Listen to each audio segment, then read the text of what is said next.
ना राकेश ना मैं चाहता था कि हम किसी तरह का शॉर्टकट लें।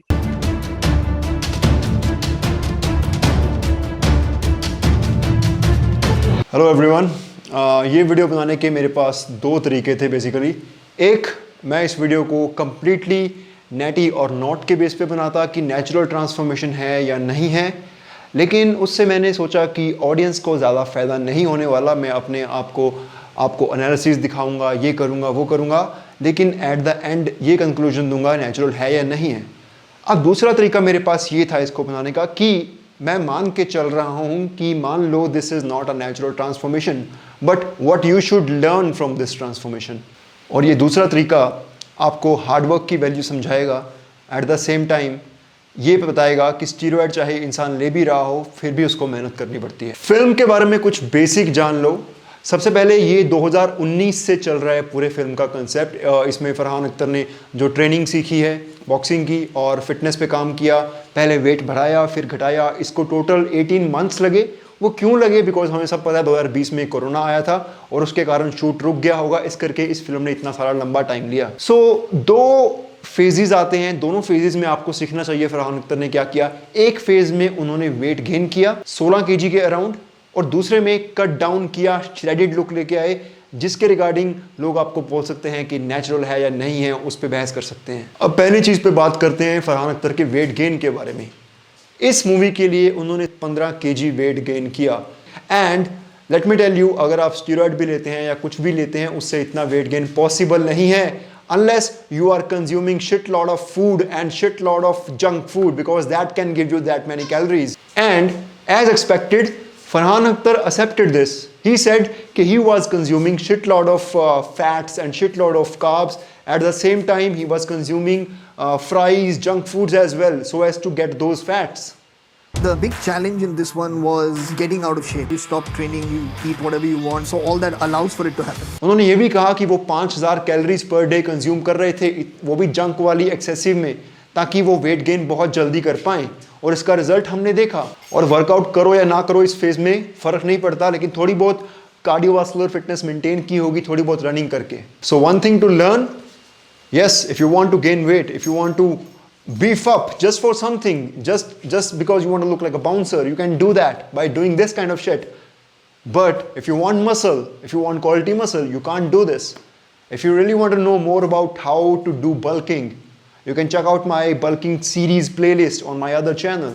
Now दूसरी चीज, उनका shredded face, जहां पे पहले 69 वेट से 85 वेट तक गए और उसके बाद 85 को कट डाउन करके 76 तक आए, यानी कि 9 kg वेट लॉस किया, पर्टिकुलरली फैट लॉस किया। नाउ ये shredded look, this will turn heads and this will make people say it is natural और नॉट नेचुरल।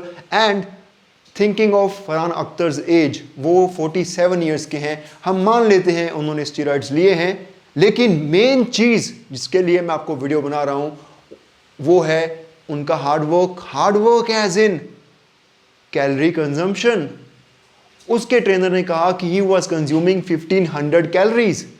कुछ और आर्टिकल्स में मैंने पढ़ा वहां पे 1200 कैलोरीज की बात हो रही थी। When I say he was on 1500 calories, he was on 1500 calories counted. 1200 calories या 1500 कैलोरीज पे रहना, उसके साथ साथ वेट ट्रेनिंग करना, उसके साथ साथ कार्डियो करना और बॉक्सिंग की प्रैक्टिस करना, उसके साथ साथ फिल्म शूटिंग करना, this is damn lot of hard work and this needs to be praised, especially when the person is 47 years of age. तो shredded phase में जाने के लिए इस तरह के lean body weight, body fat percentage, single digit body fat percentage पे जाने के लिए आपको extreme कैलोरीज पे जाना पड़ता है। ये 1200 कैलोरीज अगर आप श्रेड होना चाहते हैं, टिपिकल अगर आप लोगों की बातें सुनेंगे इंस्टाग्राम पे जो साइंस बेस्ड कोचेस होते हैं, वो बोलेंगे नहीं बहुत गलत है, मेटाबॉलिज्म खराब हो जाएगा, स्लो हो जाएगा, ये हो जाएगा, वो हो जाएगा, but this is just temporary. Obviously, you cannot be on 1200 calories forever. This is for a short period of time. Then आप फोटोशूट करते हो या फिल्म के लिए शॉट्स देते हो, जो भी करते हो, उसके बाद खत्म करके सब आप दोबारा नेचुरल नॉर्मल ईटिंग वे में आ जाते हो। बट ये हार्ड वर्क आपको करना पड़ेगा। अगर आप एक ऐसे लोग हो जिन्होंने सिर्फ वीडियोस देखी हैं, कभी ये प्रैक्टिस नहीं की इतनी कम कैलोरी खाने की, बहुत हार्ड होता है। I know because I have done that. And I have done that without steroids. मैंने ये तो नहीं बोलता कि सिंगल डिजिट बॉडी फैट पे आया हूं मैं, अगर 11-12% बॉडी फैट पे भी आया हूं, बहुत मेहनत करके मैं पहुंचा। उसके लिए भी ये थोड़ी सी भूख लगती रहती थी, लेकिन खुद को रोकना पड़ता है, खाने से रोकना पड़ता है, ये चीजें करनी पड़ती हैं। But one more thing you need to understand कि फरहान अख्तर कैसे कामयाब हुए। एक आम बंदा, आप और मेरे जैसे बंदे क्यों क्विट कर देते हैं? बिकॉज हम किसी के आगे लायबल नहीं है, कि कोई हमें रोकने वाला नहीं, टोकने वाला नहीं है कि मत कर।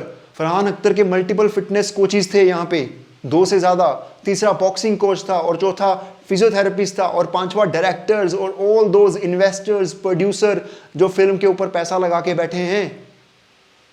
उसको करना करना पड़ेगा। तो आप अगर ऐसा कुछ गोल अचीव करना चाहते हैं तो मेक श्योर कि आपके पास भी ऐसा बंदा है, एटलीस्ट एक बंदा है जिसके ऊपर आप अकाउंटेबल रह सको। वो आपका कोच हो सकता है, वो आपकी वाइफ हो सकती है, आपके पेरेंट्स हो सकते हैं, बेस्ट फ्रेंड हो सकता है, कोई ना कोई ऐसा बंदा जरूर हो। That's also the reason people hire a coach, because that changes the game. Don't try to do all of the things by yourself.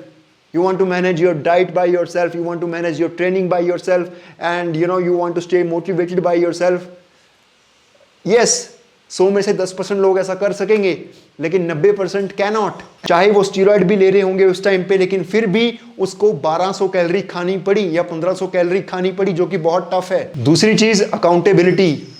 किसी के आगे, बहुत सारे लोगों के आगे फरहान अख्तर अकाउंटेबल थे, that's why he could do it. One last thing, Farhan Akhtar is 47 years old.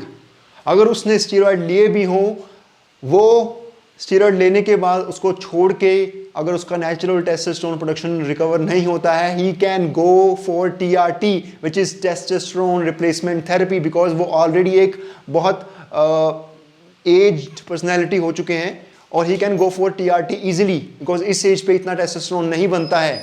ठीक है, लेकिन if you are a youngster and you want to transform like that, and if you are in your 20s and you think I will also take steroids and I will also get shredded, there is one thing, you cannot afford to go on TRT. That's the biggest thing you need to understand. अगर आपकी natural testosterone recover नहीं होता, तो क्या आप हर हफ्ते खुद को टेस्टोस्टेरोन इंजेक्ट करेंगे for your whole life? Can you do that? I believe 90% of you will say no, you cannot. So take all these things into consideration before copying someone else just because they used steroids, and so you start thinking, oh, I can use it too. That's about it. Video अच्छी लगी हो तो subscribe कर देना. Bye bye. I want to thank me for believing in me. I want to thank me for doing all this hard work. I want to thank me for having no days off.